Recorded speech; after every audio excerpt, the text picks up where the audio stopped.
Radyo Vida ng Notre Dame Broadcasting Corporation. Bida ka rito. Bida ka rito. Ang mga pananaw at opinyon na ipinapahayag ng mga tagapagsalita at mga panauhin sa programang ito ay hindi sumasalamin sa polisiya o posisyon ng himpilang ito.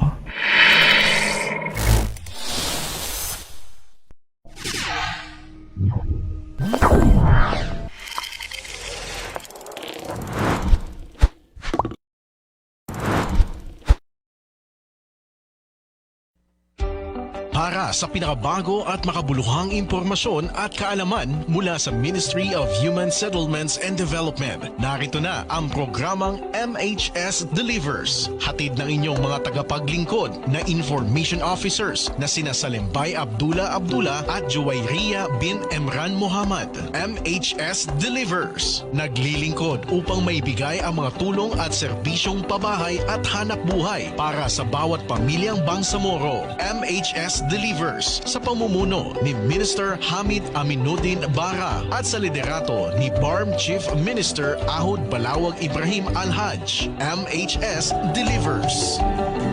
MHS Delivers. A'udzu billahi minasyaitonir rajim. Bismillahirrahmanirrahim. Subhanaka la ilma lana illa ma 'allamtana innaka antal alimul hakim. Glory be to you, Allah subhanahu wa ta'ala. We have no knowledge except what you have taught us. Verily it is you, the all-knower, the all-wise. Assalamualaikum warahmatullahi wabarakatuh. Isa ho ang napakaganda at mapagpalang umaga ho sa ating lahat. At kayo ay aming welcome sa ating programang MHS Delivers. Ito ho ang programa sa radyo na hatid sa inyo ng Ministry of Human Settlements and Development o MHSD, ang tinaguriang housing arm ng Bangsamoro Autonomous Region in Muslim Mindanao. In short, ito po ang MHSD BARM. Ngayon po ay araw na naman ng Huwebes at tuwing araw na ito tayo ay nagkakasama-sama upang ihatid namin sa inyo ang pinakabago at pinakamakabuluhang mga impormasyon patungkol sa lahat po ng mga ginagawa sa mga implementasyon ng mga aktibidades, mga programa at proyekto ng MHSD BARM dito sa ating rehiyong Bangsamoro. Ngayon ho ay ikalima sa buwan ng Oktubre taong 2023 at ikadalawampu sa buwan ng Rabiul Awal 1445 sa ating Hijri calendar. And take note, ito na ho ang ating 138th episode ng ating programang MHS Delivers. In other words, ito na ho ang ating pang-138 episodyo ng ating programang MHS Delivers. Alhamdulillah, Masya Allah, dahil tayo ho ay umabot sa ganito karaming episodes. At syempre, sa bawat episode natin, kasama namin kayo. Yan ho ang pinakamahalaga dahil mawawalan po ng silbi ang ating pamamahayag kung hindi po namin kayo kasama. Kung hindi namin may parating sa inyo itong mga impormasyong dapat ninyong malaman mula sa MHSD BARM. At syempre, ang ating bawat episodyo po ay live na live pong mapakikinggan sa DXMS Radyo Vida 882 kHz sa inyong mga pihitan. At live rin po sa ating official Facebook page, ang Ministry of Human Settlements and Development-BARM. Kung kayo ho ay hindi pa nakakapag-like o nakakapag-follow ng ating official page, kayo po ay aming masigabong inaanyayahan para ho magkasama-sama tayo at hindi kayo mahuli sa pinakabago bawat impormasyon pong inihahatid ng ating pangkat sa ating kapwa Bangsamoro. And of course, hindi lang po sa ating rehiyon, kung hindi sa ating kalapit mga rehiyon at sa buong bansa, sa buong mundo at sa buong universe. At yan po ay nagiging possible because of our social media platforms na atin pong ginagamit para mas marami ho tayong maabot ng ating mga programa, ng ating mga pamamahayag. And at this point, ang atin ho mga kabalay ay ready na ho na tayo ay batiin ngayong araw ho ng Huwebes. Nako, naputo lang Huwebes ko. Okay. Sa bandang kanan, nariyan ho ang ating kabalay at dear homecaster, kabalay na Ria. Good morning. Assalamualaikum warahmatullahi wabarakatuh. Waalaikumsalam warahmatullahi ta'ala wabarakatuh at isang magandang araw po ng Huwebes sa ating lahat. Mainit ba? Mainit ba nung dumating ako? Medyo makulimlim tong nakalipas. Kanina medyo maganda yung araw, 'di ba? Kabalay na Hamsari at kabalay na Ria, nung ako naglalakad dyan, maliwanag naman, baka biglang kumulimlim, no? Sa mga oras na ito, tayo ay palaging mag-ingat na magsuot ng ating mga proteksyon para hindi tayo maulanan, hindi mainitan. Yes. Alagaan natin ang ating kalusugan, kabalay na Ria. Kumain tayo ng mga masustansyang pagkain. Okay. At yun ang mga pagbati mula sa ating kabalay at gilyong homecaster na si Ria mula sa kanan. So dito naman sa ating kaliwa, nariyan pa rin ang ating kabalay at dear homecaster rin din na walang iba kung hindi si kabalay na Hamsari. Kabalay na Hamsari, good morning, assalamualaikum warahmatullahi wabarakatuh. Waalaikumsalam warahmatullahi ta'ala wabarakatuh, Ma'am Sally at kabalay na Ri. And good morning po sa lahat ng ating mga kabalay na nakikinig or patuloy pa rin nakikinig sa ating programa, na nakikinig sa kanilang mga radyo at nakatutok sa ating Facebook Live. And welcome po sa aming 138th episode ng aming programa. There you go. So, kompleto na ang naging pagbati mula sa ating kabalay na si Ria at sa ating kabalay na si Hamsari. And para sa kaalaman ng bawat isa sa ating mga tagapanood at tagapakinig ng ating programa, ngayon po ay kasama natin ang ating mga gilyong mga katoto, no? Mula sa ating Marawi Satellite Office. Tama ba, kabalay na Ria? Kabalay na Hamsari, sino ba ang nasa kabilang kwarto ngayon? Nakasama natin. Kapiling natin sa ating pamamahayag ngayong araw. Kasama po natin ang mga staff ng MHST Katandingan Marawi. Nandiyan po sila Ma'am Marhani po at walang introduction na naganap actually during our Diretso na ang inyong pagtatrabaho. Dumating lang si kabalay na Ricafon at pinakilala, hindi sa pinakilala pero sabi niya, sino-sino itong mga kasama natin from Katandingan. Ang nare-remember ko lang po, pasensya po sa isang kasama nila. Ang nare-remember ko lang po is yung parati nating ka-chat or pag-follow up ng kanilang mga details na mga kailangan para sa kanilang programa, which is the MHST Katandingan Sir ay Ma'am Marhani at Ma'am Fats. Ayun. At sa kasama po nila, magandang umaga po sa inyo and welcome po sa aming studio. Yes. At sila ngayon ay nag-oobserba ng ating mga bawat proseso na ginagawa para sa ating radio program. At kapiling nila sa kabilang kwarto ang ating kapiling, no? Kasama. Ang ating kabalay at ang ating technical man. Ang gumagawa ng ating mga OBS dyan, namamahala ng ating OBS na walang iba kung hindi si kabalay na Almansor at kanyang katulong, of course, gumagabay ang ating kabalay rin dyan na si Archie, no? Kabalay na Hamsari at kabalay na Ria. And of course, ngayon nakikita ko na rin ang ating mga gilyong tagapanood sa ating Facebook Live na parami umabot na ng 15,000 ngayon. Wow. Okay, so mamaya-maya baka mas dumami pa yan kapag nakalarga na yung ating mga tagapanood, yung ating subscribers ng ating programang MHS Delivers. And tayo kanina ay nakapag-umpisa sa oras na alas 11:08 ng umaga and expectedly tayo ay matatapos ng alas 12:08. Pag walang overtime. Pag hindi tayo nag-overtime at hindi nagreklamo yung ating kaharap ngayon sa kabilang kwarto. Okay. At ngayong episode natin, itong ating 138th episode, kasama riyan, of course, ang ating balitaan. Nariyan din ang ating IPH, ang ating HSF, at ang ginawang pakikipanayam ng ating kabalay na si Ria sa ating guest speaker mamaya patungkol sa ating topic. Ngayong Oktubre ay National Shelters Month. Tama, kabalay na Ria? Yes. Kabalay na Hamsi? Yes.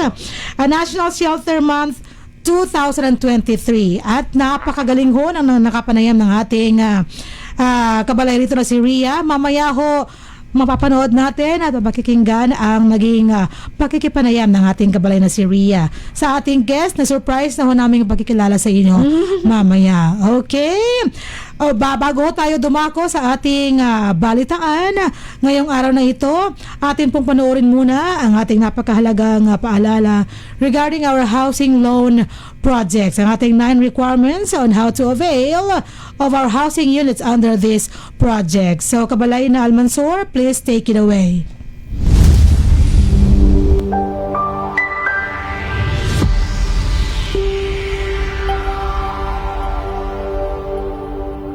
Nais niyo bang magsimula ng bagong buhay sa bagong tahanan? Lumipat sa bagong struktura at bagong komunidad? Empleyado ba kayo ng opisina, kumpanya, o may matatag na hanap buhay? Narito na ang Ministry of Human Settlements and Development sa pangunguna ni Minister Hamid Aminuddin B. Bara at sa suporta ni Chief Minister Ahod Balawag Ibrahim ang proyektong Economic Housing Loan. Katulad ng mga panimulang struktura sa Phase 1 at 3 ng Barangay Kapiton, Dato Odin Sinsuat kasama ang Phase 2 sa Barangay Sumba, Dato Odin Sinsuat. Layunin ng ministry pagpatuloy ang proyekto sa mga lalawigan ng Cotabato City. 63 barangay ng North Cotabato, ang una at pangalawang distrito ng Maguindanao, pati na rin sa island provinces ng Basilan, Sulu at Tawi-Tawi. Narito ang 9 na requirements na kinakailangang ipasa para mag-avail ng housing loan. Una, filled out housing loan application form. Pangalawa, Certificate of Employment and Compensation. Notarized. Pangatlo, kung may asawa, kailangan magpasa ng marriage contract. Kung hiwalay sa asawa,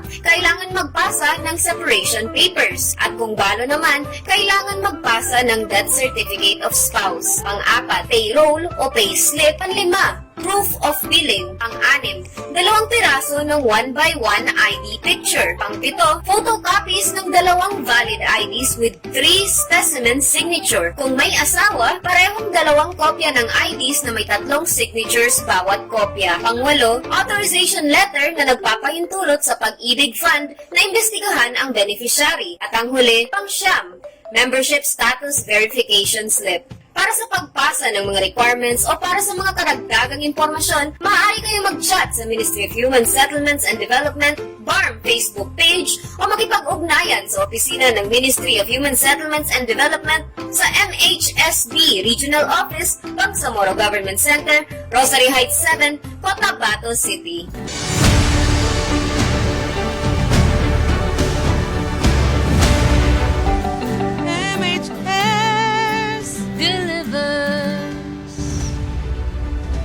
Yes, MHS delivers at yan ho ang ating napakahalagang paalala patungkol sa ating mga housing loan projects, particularly doon sa ating 9 requirements kung paano kayo maka-avail ng housing unit sa ilalim ho ng ating proyektong housing loan projects. At itong housing loan project na ito ay pinamamahalaan ho ng ating Housing and Human Settlement Division o yung ating HHSD na ngayon ay pinamumunuan ng ating chief na si Abdul Hamid Alawi Jr. Kaakibat ang kanyang mga miyembro sa kanyang pangkat na tumutulong ho para mapamahalaan ng mabuti itong ating housing loan projects. At lahat po ay ginagawa para tuloy na hong maipamahagi itong ating mga housing units sa mga rightful owners. Sana ho one of these days maayos na ho natin yung mga hamon, mga challenges na kinakaharap ng ating ministry. And hopefully, yung ating mga nagtatanong ho na mga kabangsamoro ngayon kung ano na ang status, ang kalagayan ng ating housing loan project ay mabigyan na natin ng konkretong katugunan. Okay? So at this point, tayo ho ay dadako na sa ating balitaan ngayong October 5, 2023 at ikadalawampu sa Rabiul Awal 1445 sa ating Hijri calendar para sa ating 138 episode ng ating programang MHS Delivers.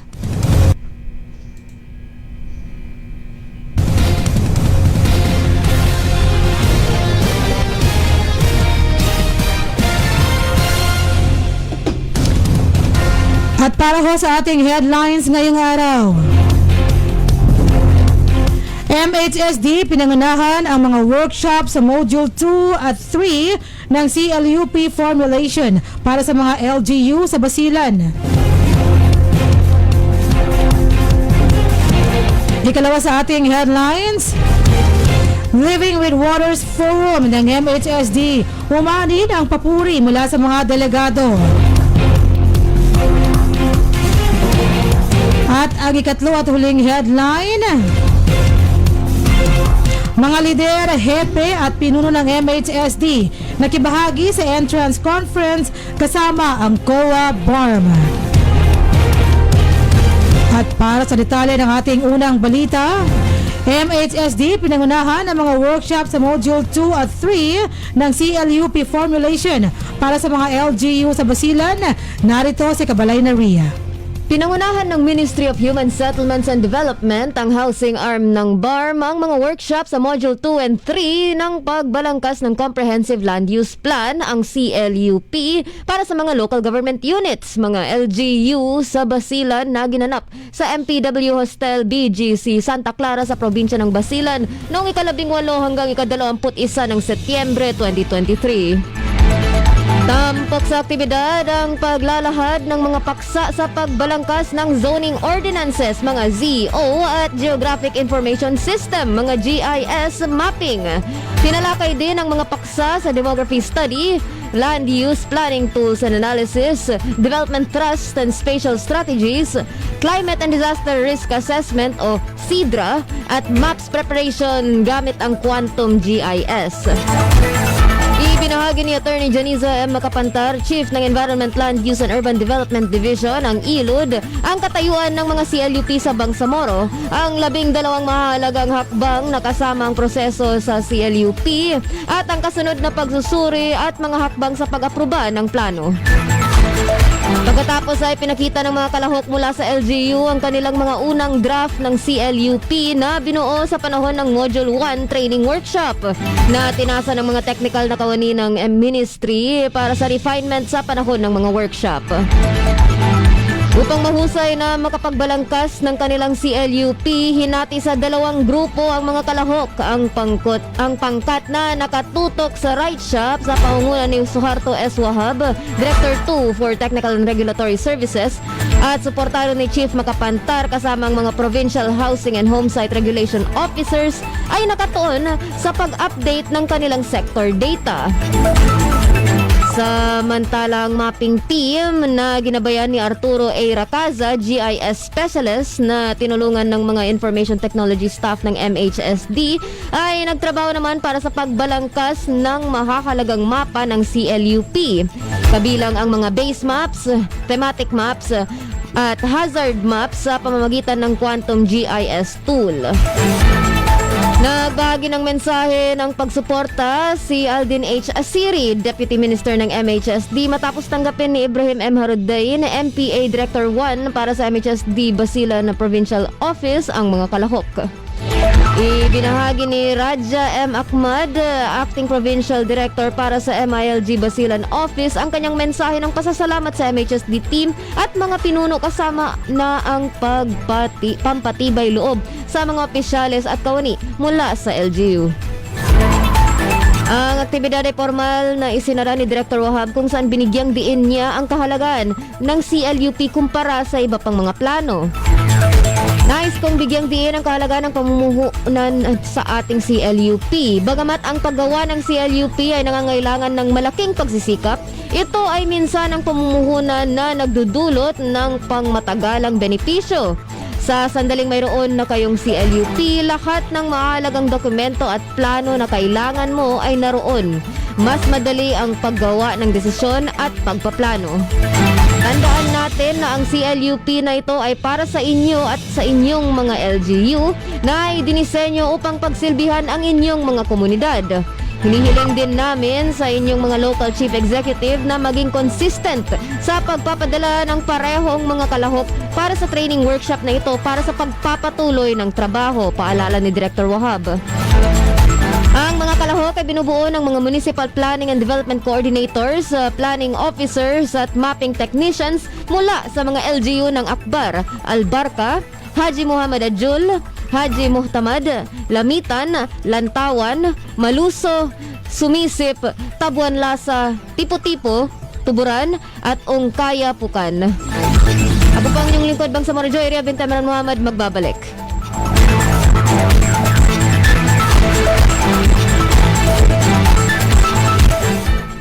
Maraming salamat Kabalay na Ria sa detalye ng ating unang balita.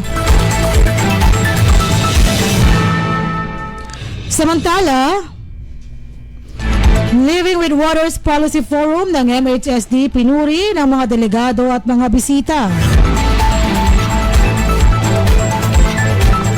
Sa pagtatapos nito, ang Living with Waters, a policy forum on water urbanism and settlement na isinagawa ng Ministry of Human Settlements and Development o MHSD, ang housing arm ng BARM, ay pinuri ng mga panauhin at kalahok pagkatapos mapukaw nito ang kanilang realisasyon at pagpapahalaga sa aktibidad na ginanap sa Grand Summit Hotel, General Santos City noong Oktubre 2 taong kasalukuyan. Ang forum ay inorganisa ng Policy Development Coordination and Regulation Division o PDCRD sa ilalim ng Technical and Regulatory Services o TRS ng MHSD. Sinabi ni Jihana Abdul Karim, PDCRD Chief, na ang forum ay karaniwang naglalayon na pagsamasamahin ang mga iskolar, practitioner, policy makers at stakeholder mula sa iba't ibang larangan upang tuklasin ang multifaceted na dimensyon ng water-centric urbanism, ang mga implikasyon nito sa mga settlement o pananahanan, at paano ito makakatugon sa dalawang hamon ng pagbabago ng klima at pagsisikap sa pag-unlad. Opisyal na binuksan ni Director General Ismail Ibrahim ang forum sa pamamagitan ng pagsasaad kung gaano kailangan ang tubig sa lahat ng aspeto ng kaligtasan ng mga tao. Binanggit niya ang kaugnay ng mga talata ng Quran at ang mga paliwanag na siyentipiko sa kahalagahan ng tubig sa paninirahan ng tao. Itinampok sa forum ang presentasyon ng mahalagang paksa na kinabibilangan ang Introduction to Water Urbanism ni Architect Samantha Arbotante, isang multi-awarded instructor sa University of the Philippines o UP Mindanao, kung saan ibinahagi niya ang kasaysayan at kasalukuyang katayuan ng water urbanism, ang mga mahahalagang natuklasan ng kanyang pananaliksik sa water urbanism at ang 6 na estratehiya para sa sustainable water urbanism. Samantala, upang magdagdag ng kaukulang impormasyon sa water urbanism sa BARM, ibinahagi ni na MHSD Provincial Directors Attorney Najira Hassan ng Sulu, Ibrahim Harodain ng Basilan, at Sabturani Bakil ng Tawi-Tawi ang kasalukuyang kalagayan ng mga pamayanan ng tao sa kanilang probinsya, mula sa kasaysayan, aktwal na kalagayan ng pamumuhay, mga hamon na kinakaharap, at ang mga rekomendasyon para sa pagpapanabuti at pagpapanatili. Nag-ambag naman ng interesanteng impormasyon ang pagtatanghal sa management regimes and sustainable dimensions of floating houses in Agusan Marsh ni Rachel May Sitcharon, ENP, consultant ng Visus Consulting. Ipinakita niya ang pamamaraan at etikal na pamantayan ng kanyang pananaliksik at ang mga natuklasan nito tungkol sa mga pagkukunang ginagamit sa mga lumulutang na bahay, tulad ng troso, kawayan, dahon ng palm tree at mga sintetikong materyales.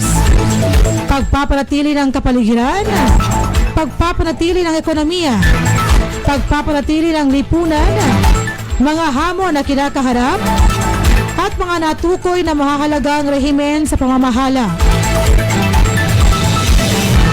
Ang mga open forum at knowledge sharing ay inilaan para sa mga paglilinaw sa mga paksa, mga mungkahi para sa mga pagpapahusay, at upang magbigay ng lugar para sa wastong pagpapahayag at dokumentasyon ng mga kinakailangang tugon mula sa mga eksperto. Komprehensibong tumugon din sina DJ Ibrahim at Director 2 Suharto Wahab ng TRS sa mga tanong ng ilan sa mga lumahok sa forum. Ang mga kalahok ay pinagsama-sama sa 3 pagkatapos ng mga presentasyon para sa breakout session sa pagbalangkas ng mga alituntunin at patakaran kung saan natukoy nila ang mga issue at hamon sa water settlement, mga kinakailangang interbensyon sa patakaran at mga rekomendasyon. Ang kanilang mga output ay iniulat at nagbigay komento naman ang mga opisyal na miyembro ng panel para sa karagdagang pagpapahusay at pagpapasapinal. Si Dr. Nasif Adyong, Director 2 ng Bangsamoro Transition Authority, Policy Research and Legal Services o BTA-PRLS, ang nagtanghal ng synthesis ng forum na nagbigay diin sa kahalagahan ng holistic na diskarte sa pagtugon sa mga alalahanin sa human settlement at ang pangangailangang gumawa ng malalimang pananaliksik bilang paunang kinakailangan sa paggawa ng patakaran o palisiya at ang esensya ng konsultasyon sa mga stakeholder. Binuod ang kanyang impresyon sa water. Sinabi ni Dr. Judith Guncitinio, Director General ng MIPA BARM, na ang policy forum ay well-planned and implemented, amazing, transformative, exciting at realistic matapos na itong ilarawan na awesome, timely at informative. Ang forum ay dinaluhan din ng mga kinatawan mula sa OCM, MAFAR, MTIT, MPOS, TAF, CRS, Office of MP Don Loong, Office of MP Susana Anayatin, Office of MP Hussein Munoz at Minda. Para sa mapayapang pamamahay at maunlad na pamumuhay ng Bangsamoro, ang inyong lingkod sa Lembay Abdullah, nag-uulat. At para naman ho sa detalye ng ating ikatlo at huling balita ngayong araw. Mga lider, hepe at pinuno ng MHSD nakibahagi sa entrance conference kasama ang COA BARM. Nagbabalik si Kabalay na Ria. Para sa epektibong pagpapatupad at wastong pagsunod sa mga proseso ng pag-audit, ang Ministry of Human Settlements and Development, ang housing arm ng BARM, ay nag-organisa at aktibong lumahok sa entrance conference kasama ang audit team mula sa Commission on Audit, ang COA BARM, na naganap sa conference room ng MHSD Regional Office, BGC, Cotabato City noong ika-26 ng Setyembre ngayong taon. Sa pangunguna ni Ministro Hamid Aminuddin D. Bara, kasama si Director General Esmael W. Ibrahim, ang mga Service Director, Division Chief at Section Head ay aktibong lumahok sa aktibidad na ginawang posible ang pagtatanghal at talakayan ng mga audit na isasagawa ng audit team leader na si Danny T. Calib, State Auditor 4. Ipinakilala ni Auditor Calib ang audit team at iniharap at ipinaliwanag niya ang mahahalagang bahagi ng audit sa mga pangunahing opisyal at manggagawa ng MHSD. Ang mga audit area na ipinakita niya ay ang financial audit na kinabibilangan ng mga cash accountabilities, receivable accounts, inventory accounts at makabuluhang gastos. Ang iba pang lugar ang pag-audit ay ang compliance audit na titingnan ang kakayahang umayon sa RA 9184 at Joint Circular number 2012-01 sa paggamit ng GAD funds, review of internal controls, at follow-up validation of prior year's audit. Pagkatapos ng pagtatanghal, ang mga komento at tanong mula sa magkabilang panig ay naipaalam at angkop na tinugunan ng mga kinauukulang mga opisyal at kawani. Muling tinanggap ni Minister Bara si Auditor Calib at ang lahat ng mga kalahok at ipinahayag ang kaniyang suporta at pagkilala sa kahalagahan ng audit conference. Muli niyang binigyang diin na ang ministry ay hindi lamang nananagot sa pamahalaan at sa mga mamamayan ng BARM, kundi maging sa mamamayang Pilipino at pamahalaan ng Pilipinas at sa huli ay sa Allah Subhanahu wa Ta'ala.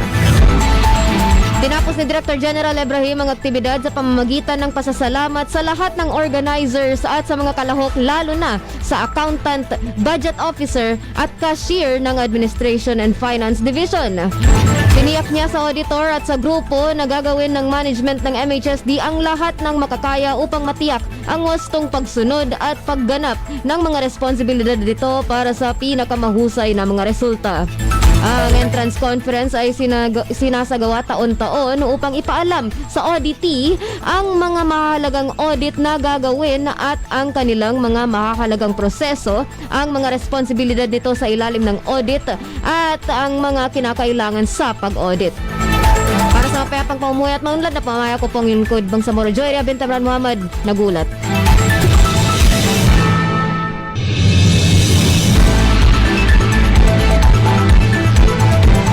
At yan ho ang bumubuo sa ating mga balita ngayong episode ng ating programang MHS Delivers.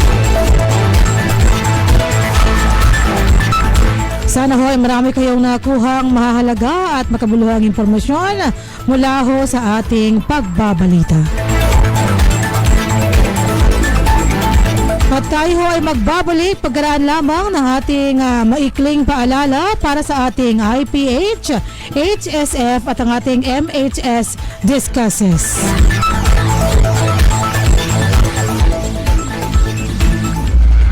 Mga biktima ng hidwaan, kalupitan, kalamidad, mga internally displaced persons o IDPs, mujahideen at kanilang pamilya, at indigenous people. Sila ang mga beneficiary ng resettlement housing projects na libreng makakabenepisyo ng mga nangangailangang benepisyaryo sa pamamagitan ng Ministry of Human Settlements and Development. Sa ilalim ng Bangsamoro Appropriations Act 2021, tututukan ng MHSD ang pangangailangan sa mga pabahay ng mga nangangailangan pero walang kaya.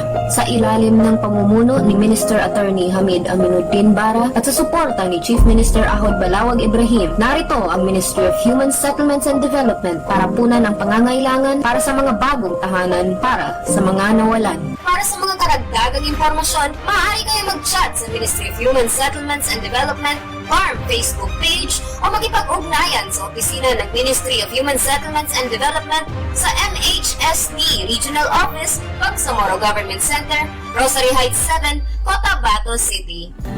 MHS delivers.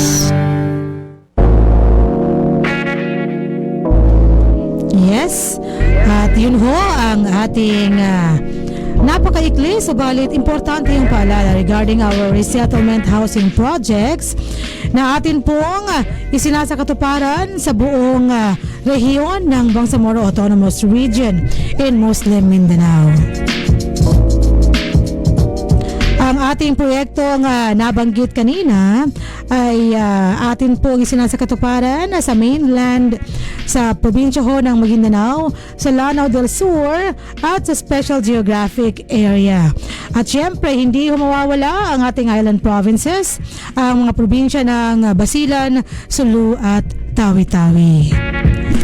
In total, ang ating total housing units na atin pong kino-construct, minamanage ang construction ay 2,593.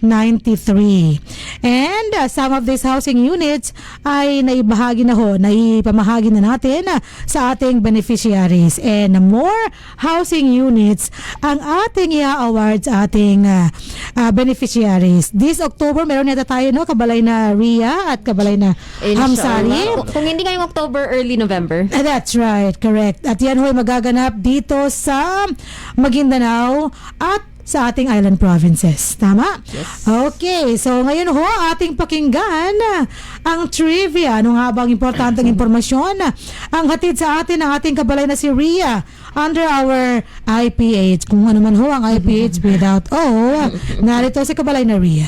Ang ating IPH ngayon isang madali ang paalala public service announcement lang na noong ika-28 ng Setyembre na-release na po ang ating Bangsamoro Local Governance Code. So isa ito sa mga codes ng kailangan natin for our due legal processes. Nabasa na ba natin ang babasahin natin? Babasahin natin. Inshallah. Yes. So, nagbabadya ito ng isang hakbang tungo sa decentralization na ginagarantiyahan ang mahusay na paghahatid ng mga pangunahing serbisyo sa kahit sa pinakamalayong lugar ng rehiyon ng Bangsamoro. That's right. We kanina Chief Minister Ahod Balaog Ibrahim at Bangsamoro Speaker Pangalian Balindong. Ang mga probisyon ng code na ito ay idinisenyo upang bigyang kapangyarihan ang mga local government units at mga komunidad. Mapadali ang unti-unting pagbawas ng kapangyarihan like pagbaba sa kanila. Tiyakin ang pantay na pagbabahagi ng kita, isulong ang demokratisasyon at pangasiwaan ang koordinasyon sa pagitan ng gobyerno ng Bangsamoro at mga lokal na pamahalaan. Okay. Inshallah, magkaroon din ng digital copy ng code available in the near future. That's right. Dahil importante yung magkaroon ng kopya at mabasa at maintindihan ng bawat Bangsamoro itong mga code na ginagawa ng ating Bangsamoro Transition Authority. Dahil mawawalan po ng silbi ito kapag hindi naintindihan ng bawat Bangsamoro. No? Yan ang pinakamahalaga ng ating mga batas at lahat po ng apektado, no? Nitong ating mga code na ginagawa ho ng ating BTA. At syempre, dapat tayo ho ang unang-unang nakakaalam at nakakaintindi dito ho sa mga code na ito. Ano nga yung latest, Kabay na Ria?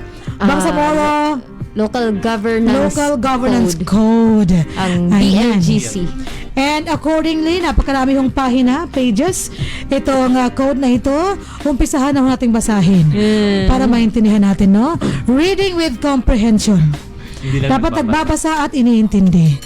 Okay? So, thank you very much, Kabalay na Ria, sa ating napakahalagang trivia under our IPH. At mula sa ating IPH na may H, tayo naman ho ay dumako sa ating HSF na may H din.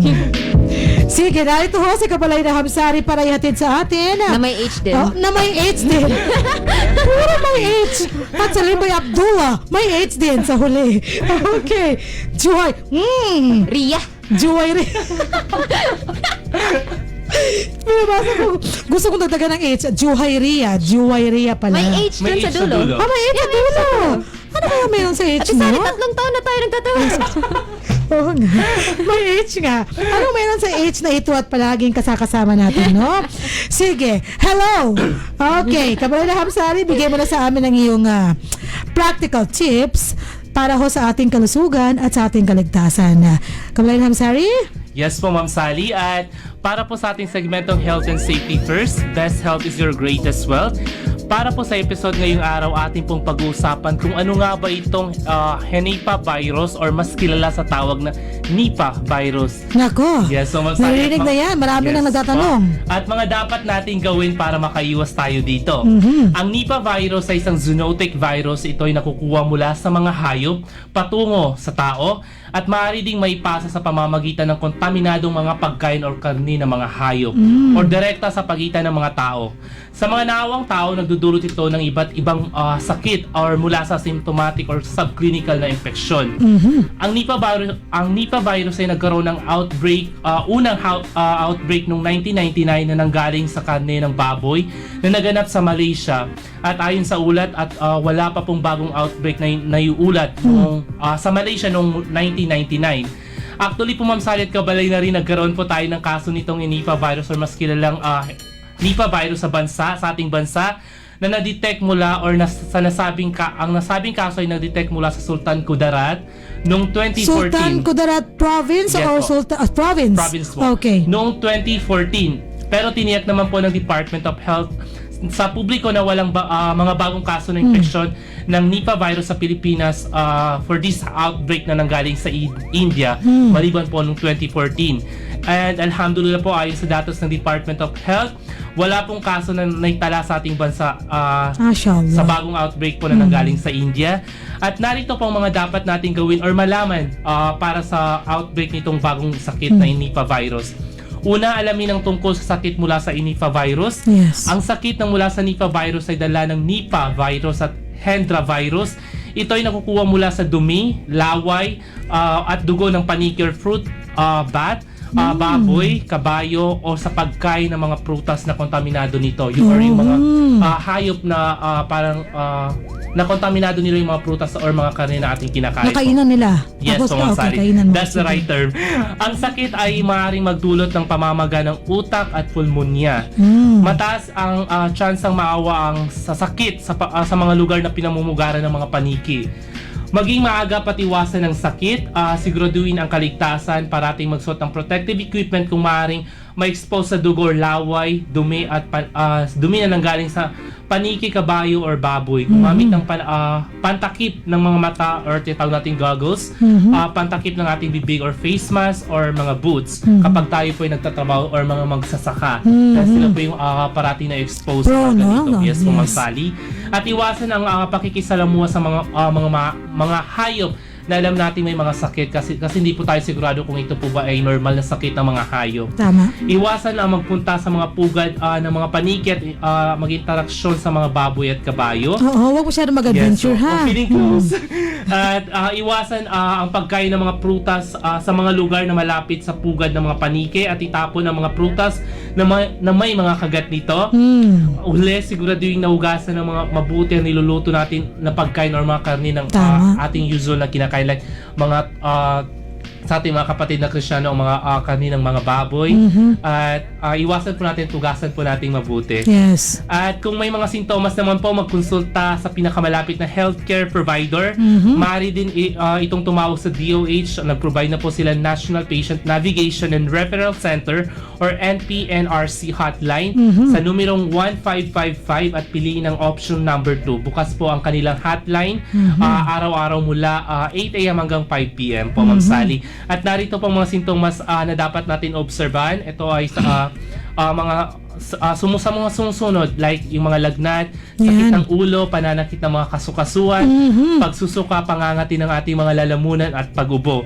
Ang iyong pagkonsulta ay makakatulong na mabantayan ang bilang ng mga kaso at mapigilan ng pagkalat ng sakit na infeksyon na ito. At yan po ang ating segment ng Health and Safety First. Your best health is your greatest wealth. Ako po ang inyong lingkod, Bang Samoro, Hamsari Pala. Thank you so much, Kabalay na Hamsari. Actually, itong Nipah virus na ito ay kumakalat na ho yung impormasyon. Yes, pero ilan lang ho sa ating mga kababayang Bangsamoro ang nakakaalam ng tamang impormasyon about this. And ito mga nakaraang araw, ang ilan ho sa atin ay nakaramdam ng kaparehong mga sintomas. Pero wag po Kaya sila kinakabahan mag-alala, na, correct, that's right.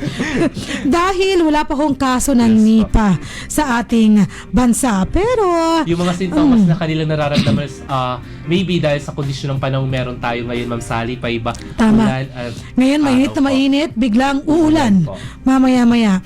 Kaya ho, ang ilan din sa ating mga eskwelahan ay pinipili na lang na mag-online class dahil nagkakahawahan na ho yung ating mga estudyante. At yan ang ating iniiwasan.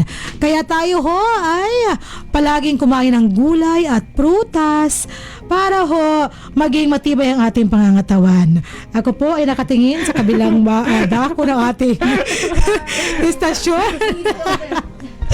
Okay. At dahil ho dyan, thank you again, Kabalay na Hamsari. Sana ho ang ating mga tips ay nakuha niyo po at atin pong i-apply sa ating bawat gawain, sa ating bawat araw ho na pamumuhay. At syempre, hindi ho matatapos ang ating pamamahayag kung hindi ho maririnig ng ating mga giliw tagapakinig at tagapanood ng ating programa, ang ating MHS Discusses. At narito nga po ang naging magaling na pagkikipanayam ng ating kabalay na si Ria sa ating guest speaker na walang iba ho kung hindi si Regional Director Roberto Mauro Miguel Palmahil ng Department of Human Settlements and Urban Development ng Region 11. At narito po ang kanyang pagkakapanayam, atin pong pakinggan na patungkol sa National Shelters Month 2023. Kabalay na Almansor?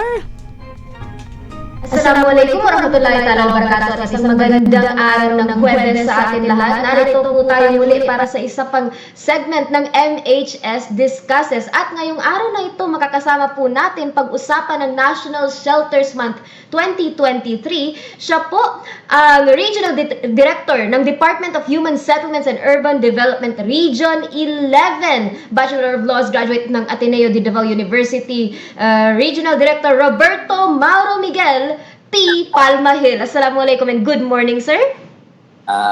Assalamualaikum. Padayon adlaw sa tanan. Good morning to us all. Good morning. Good morning, sir. Musta? Musta po, sir?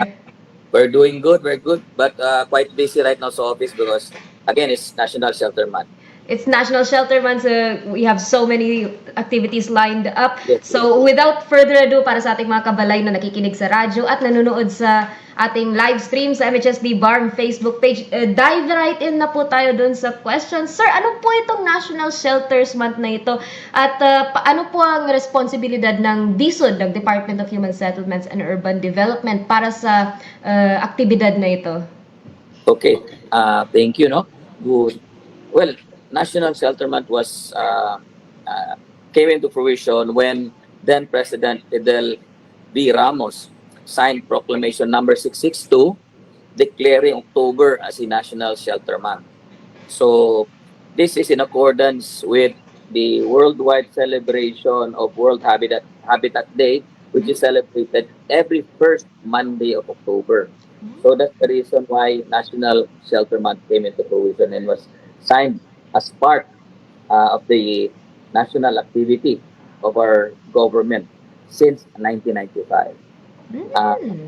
And for that matter, no, we in Davao Region, we launched National Shelter Month last October 1, last Sunday, wherein all key shelter agencies attached with the Department of Human Settlements and Urban Development, namely Home Development Mutual Fund, which is PADUDIC, and then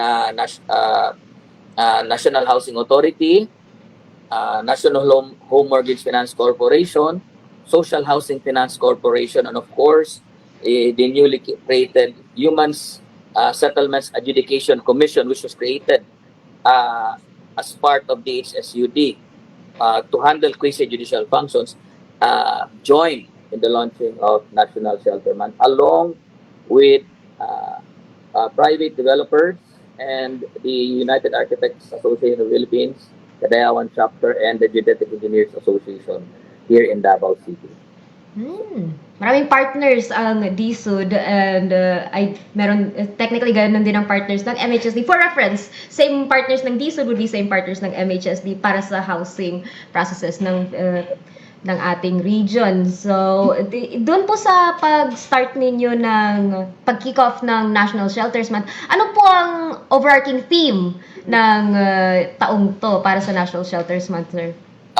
Okay, it's sama-sama para sa matibay na pamuhay ang title, if I'm not mistaken, as is the theme of National Shelter Month. It's good that you mentioned MHSD. No? MHSD invited the Department of Human Settlements Davao Region. We sent our division heads, the Ryan in General Santos City, because MHSD had a seminar there wherein we gave the lecture as part of our partnership with MHSD in BARM. Thank you, sir. Kaya as much as bagong ministry din kami, I believe bagong department din ng DSUD comparatively. Most departments parang anak nila yung mga ministries. DSUD pati MHSD sa sobrang close ng gap, halos magkapatid lang sila sa pag-segregation wise.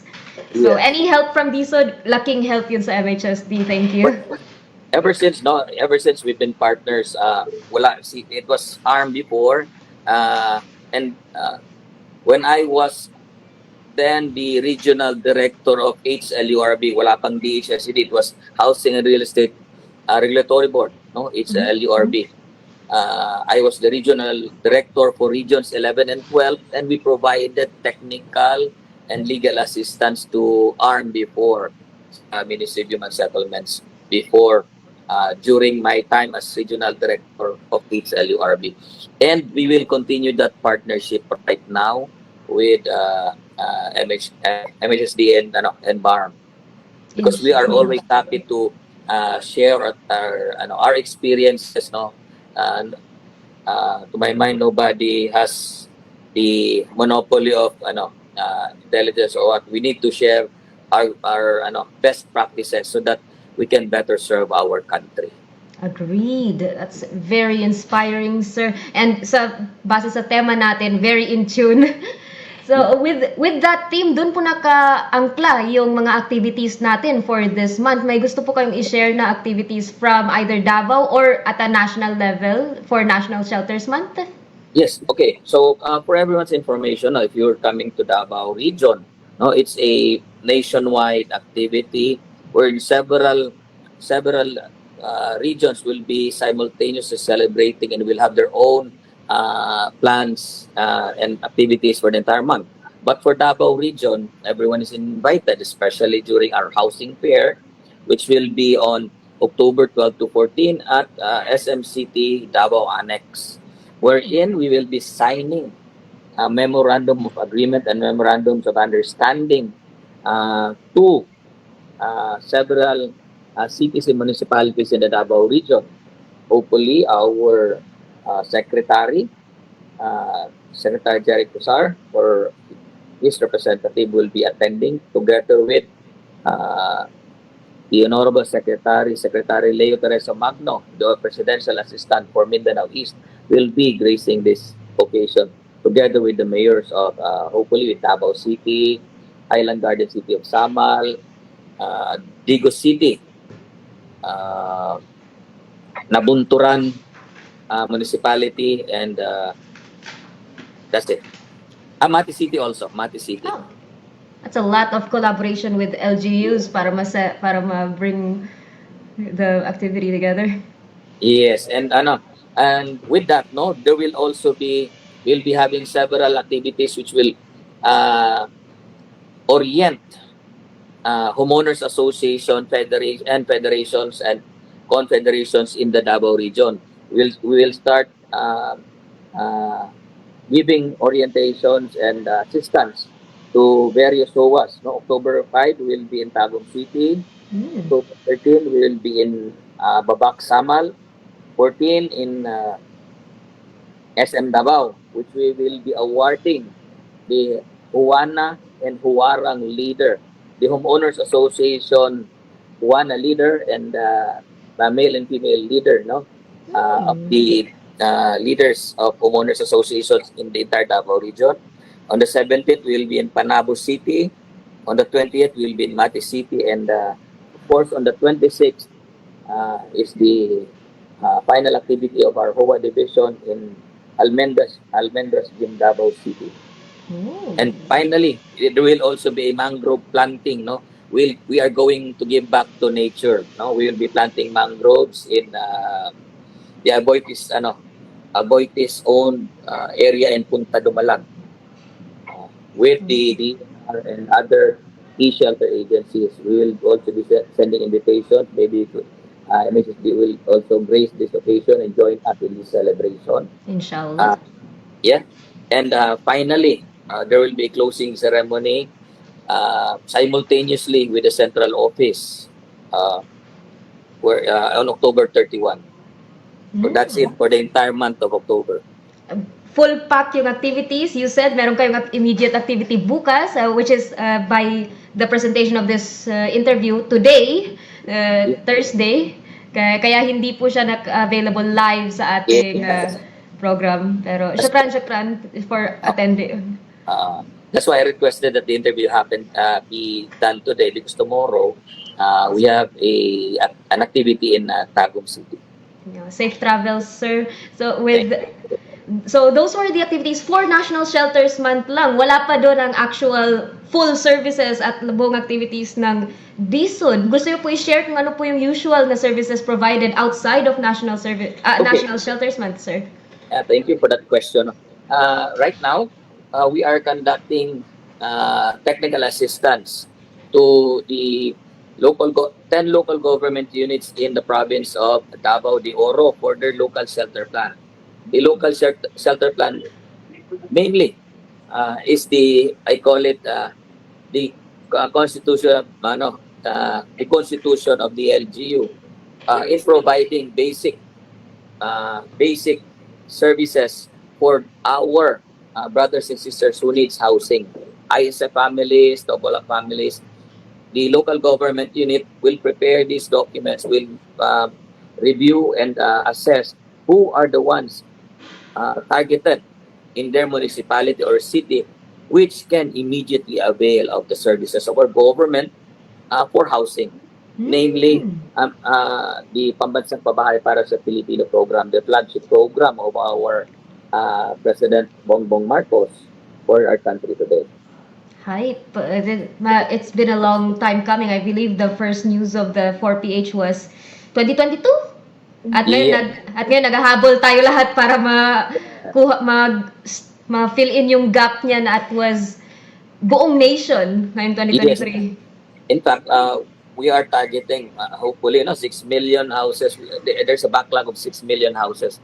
So we are right now doing our best to cope up with this backlog, and that's why we're entering into memorandum of agreements, and we are starting our projects. And with the help of Secretary Leo Magno, hopefully we can start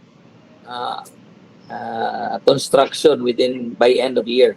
Oh, same. Inshallah, kahit ngayon, wala pa kaming pwedeng ma-public na processes ngayon ng emergency. Pero we are also trying to habulin yung target na yan within the year.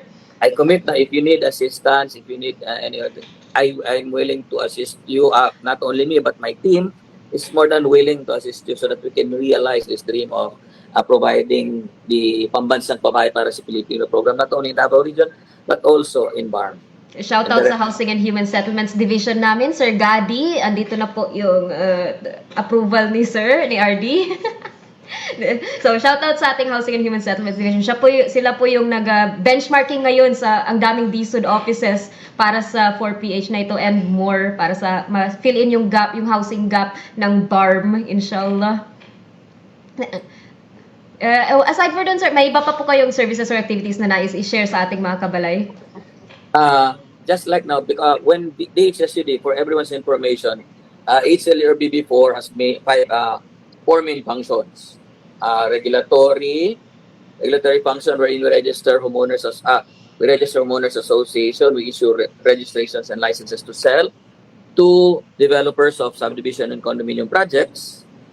We are also a policy making body wherein we release policies in terms of subdivision plans, rules, regulations, wherein may IRR ng PD 957, PP 220, and 1216 and 1344.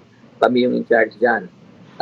And then, yung assistance to the comprehensive land use plan formulation and creation ng mga LGUs. That's the third. And fourth function is the quasi-judicial function. But when DHSUD was created, natanggal yung quasi-judicial function na yan. Simultaneously, when then President, our beloved President Rodrigo Roa Duterte signed into law the creation of the HSUD last February 14. The Valentine's gift to us, 2019, creating the HSUD. A separate attached office was also created, which is the Human Settlements and Education Commission, mainly to hear and decide cases exclusively for those filed by subdivision and condominium buyers as against developers, and filed by homeowners association intra-corporate disputes. So it's recognizable before the Human Settlements Education Commission. So those are our main. So even if it's not shelter month, we have programmed activities where we train LGUs, we conduct monitoring activities, and we issue licenses whole year round. And even give lectures and orientation. We also register real estate brokers and real estate agents to allow them to sell licensed subdivision and condominium projects in our country. That full pack ang DSUD as mentioned, ang daming agencies na gi-mold, gi-inisahan para ma-create ang DSUD similar sa MHSD. We also provide similar services. Baka iba lang ang pangalan ng mga divisions at sections namin, but similar services. Yeah. And it's always a busy day, alhamdulillah. So, with that, sir, I believe na cover po natin. That was quick, that was sweet, that was simple, that was a very detailed conversation sa National Shelters Month natin ngayong buwan. Good luck po sa inyong activities. Pero bago po tayo maghiwalay, sir, may gusto po kayong message sa ating mga nakikinig sa radyo or nanonood sa ating live stream ngayon? Okay. Good morning. I'm extending my invitation to all our viewers and to all your viewers and listeners now to come and visit Davao region and maybe avail kung if you have concerns and services na kung may nabili kayong properties dito na have concerns, may mga issues, please feel free to visit our office. We'll be more than willing to assist you. Same goes now. I'm extending also my invitation sa inyo, and should MHSD require our assistance, and again, we are more than willing to share our not only knowledge but our experience, because I'm a lawyer but hindi ko napag-aralan ang housing laws, rules and regulations sa law school. I was able to learn by experience with my colleagues dito sa then HLURB. It was through that I've learned that it's a specialized law.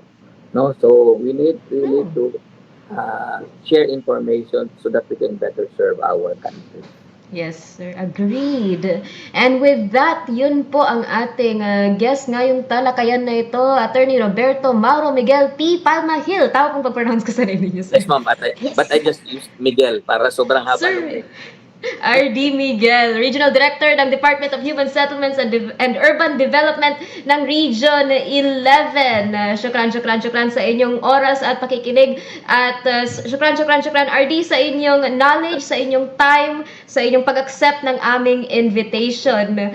At dito na po magtatapos ang ating talakayan, ang ating segmentong MHS Discusses. Ako po ang inyong lingkod, Bangsamoro Juwayria bint Emran Muhammad. Nagpapaalam na. Salamat. Okay, at yan ho ang naging pagkikipanayam. Napakaganda ho ng naging conversation ng ating kabalay na si Ria. Kasama ho ang Regional Director ng DHSUD 11, si RD, sabi niya Miguel lang, no? Pero kumpletuhin na natin kabalay na Ria at kabalay na Hamsari. RD Roberto Mauro Miguel T. Palmahil. Patungkol ho yan sa ating isinaselebrate na National Shelters Month ngayong buwan ng Oktubre. Okay? So yun ho ang mga activities ng MHSD ng DHSUD 11. Busy ho sila. Kasama na roon yung technical assistance para ho sa local shelter plan, LSP, na gagawin na rin ng MHSD para sa ating mga local government units. Para handang-handa po sila. Yes. And Urban Development. That's right. Division natin. Shout out sa ating ILUD, headed by Attorney Janisa Macapantar, and of course yung kanyang team members na tumutulong ho para maging mas epektibo ang kanilang mga serbisyo. At bago tayo dumako sa ating KKK, pasadahan natin itong ating mga comments sa ating Facebook Live. Nangunguna dyan si Kabay na Ria. Sir Khalil Araskali, watching from Amak, Cotabato City. Amak? AMACC. Ano kaya ito? Saan kaya ito? You can share. At si Fatima Alzra. Paano babasahin ito, no? Macabero Sangkopan. Assalamualaikum, watching from MHSD Regional Office with 2 hearts. Isa sa ating mga MHSD Katandingan staff. That's right. Mamaya-maya baka makasama natin siya. And we also have this. Noriagan pong Muhammad watching with the heart. Yes. At ito ho ay aking classmate noong high school. Si Sir Mar Udin. Salam, watching from Sitio Daubab, Tamontaka, Dato Ulon Sinsuat, Maguindanao del Norte. Proud MKI 99ers. Parang pizza lang, no? Here, MKI stands for Mahad Kutawatu Al-Islami. Yan po ang aming... Were you in high school noong 1999? Oo. Noong 90s. Walang tanungan ka balay na Ria, ha? Okay. At syempre, sabi nga niya, Mubarak, congratulations MHST BARM. At ang ating wala hong kapaguran at busy-busy na, sino yan? Kuya John Anthony M ba? Walang M dyan. John Anthony Okyumen. Good day, watching from Tokyo. Congratulations, ICS. Kamusta ang Japan ngayon, kabalay na ding-dong, na? And again, alhamdulillah, marami ang na-aware. Ang ganda ng mga balita from Brother Marudin. Maraming salamat sa iyo. At umahabol ho ang Queen ng CLUP. Kabalay na Hamsari, pakibasa. From Engineer Muslima K. Abu Sama, alhamdulillah, and assalamualaikum. Salam watching from MHST Maguindanao Provincial Office, the only one and only the Queen Mother of CLUP. Yes, Queen Mother of CLUP. Wala rin kapaguran na nalilibot ho ang buong Bangsamoro Autonomous Region Muslim Mindanao para ho makumpleto ng ating mga local government units, kaakibat ang ilud ang kanilang mga CLUP. At dahil dyan, tayo ho ay magpo-proceed na sa ating KKK. Ano nga ba ang ating magic 3 questions ngayong episode na ito? Kamalay na Ri. Bago tayo magdako sa ating KKK ulit, isang text line sa ating text line. Salamat mga kabalay, keep safe to all. Happy World Teacher Day. Apparently World Teachers Day ngayon. Sa ating mga guro na patuloy na nagseserbisyo para sa kinabukasan ng Bangsamoro. Happy Teachers Day. Happy Teacher every day. Happy Teachers Day and happy teachers of the teachers, no? Marami ho tayo mga guro, marami ho nagtuturo sa atin, be it formal or informal. Kabalay na Ria, no? At kabalay na Hamsari. Naku, kayo po ay natatangi sa inyong napakagandang layunin na maturuan po na magagandang asal ng katalinuhan hindi katalinuhan, no? ng mga mahalagang kaalaman yung ating mga estudyante. Okay? Kabalay na Ria, nasaan ang ating tatlong questions? Ang ating first question sa ating segmentong KKK, number 1, the law creating the Department of Human Settlements and Urban Development, Republic Act number 11201, ay kailan nasaynan ni President Rodrigo Duterte? So, I would like the full date, month, day, year. At saka year. Okay. So, yun ang hula ninyo. Si President Duterte ang presidente nun. At may binigay na malaking hint si Sir Miguel kanina kung kailan siya. And second question, nag-kick off ceremony ang DSUD noong October 2 para sa ating National Shelter Month. Ang primary goal nito ay isa sa mga celebrate ng National Shelter Month na ngayon ay ang progress ng flagship housing program Pambansang Pabahay para sa Pilipino, ang 4PH. Ang goal nito ay para ma-address ang ilang housing backlog sa Pilipinas. Sa Pilipinas yan, hindi lang BARM. Yep, sa Pilipinas. Sa buong Pilipinas. Okay, sige. Ikatlo. And third question, ano yung plan na tutulungan ng DSUD sa mga LGUs na buuin? Hindi to comprehensive land use plan. Ito isang specific plan na concerned ng LGU para sa shelters ng kanilang lugar. Ano ang tawag sa plan na ito?